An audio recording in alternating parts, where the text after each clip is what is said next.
कोई आपके दरवाजे पर आए राम मंदिर के लिए चंदा मांगने, आप उसे इनकार करेंगे? शायद नहीं।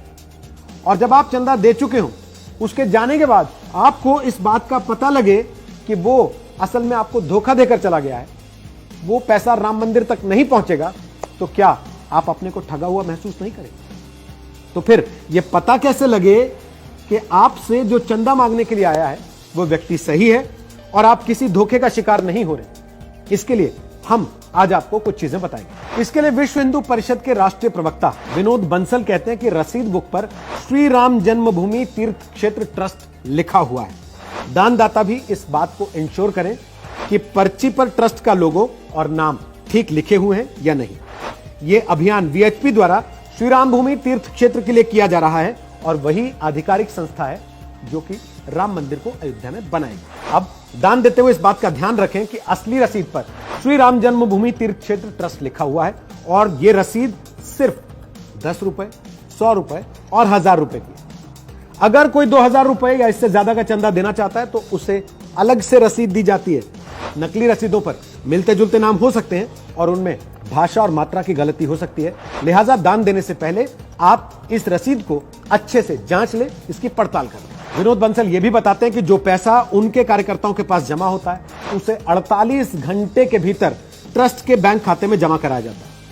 जो टोली के प्रमुख हैं उनको एक बैंक कोड अलॉट किया गया जिसके आधार पर वो अपनी निकटतम शाखा में जाकर पैसे जमा करा सकते हैं और ये पैसे केवल 3 ही बैंकों में जमा कराए जाते हैं।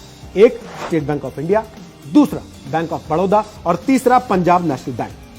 पूरे देश में 10 लाख टोलियां बनाई गई हैं और कुल 40 लाख कार्यकर्ता इन टोलियों के अंदर शामिल हैं। बंसल के मुताबिक अगर आपको दान लेने के लिए आए आदमी पर जरा सा भी शक है तो आप सीधे श्री राम जन्मभूमि तीर्थ क्षेत्र ट्रस्ट से संपर्क कर सकते हैं और इसके लिए ट्रस्ट की वेबसाइट पर जो हेल्प डेस्क का नंबर दिया गया वो हम आपको बता देते हैं। नंबर है 8009522111।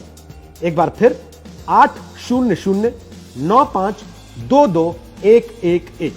इतना ही नहीं, अगर आप डिजिटल माध्यम से राम मंदिर के लिए चंदा देना चाहते हैं तो उसके लिए सिर्फ और सिर्फ एक तरीका है और वो है श्री राम जन्मभूमि तीर्थ क्षेत्र ट्रस्ट की ऑफिशियल वेबसाइट और इसका एड्रेस आपकी स्क्रीन पर है। इस वेबसाइट पर 2 तरीकों से डिजिटल पेमेंट का विकल्प दिया गया है। एक नंबर तरीका, आप क्यूआर कोड के जरिए पेमेंट कर सकते हैं जिसकी डिटेल आपको इस वक्त अपने स्क्रीन पर दिखाई देगी। तरीका नंबर 2 है, आप सीधे बैंक डिटेल के जरिए भी पैसा भेज सकते हैं। यह विकल्प भी हम आपको स्क्रीन पर दिखा रहे हैं। यहां दान करने पर आपको पक्की रसीद भी दी जाएगी, लेकिन एक बात का ध्यान हमेशा रखिएगा, व्हाट्सएप पर मिले किसी क्यूआर कोड या फिर किसी बैनर या पर्चे पर छपे क्यूआर कोड या बैंक डिटेल के जरिए राम मंदिर के लिए चंदा या दान बिल्कुल ना दें। वैसे आपको बता दें, इसके अलावा कांग्रेस के छात्र संगठन एनएसयूआई ने भी राम मंदिर के लिए राजस्थान में अलग से चंदा इकट्ठा करने की मुहिम चलाई। इस अभियान का नाम है 1 रुपया राम के नाम, जिसके तहत उनका दावा है कि वो छात्रों से 1-1 रुपया जमा करके सीधे राम मंदिर निर्माण के लिए भेजेंगे। तो आप भी अगर राम मंदिर के लिए चंदा देना चाहते हैं जरूर दीजिए, थोड़ा संभल कर।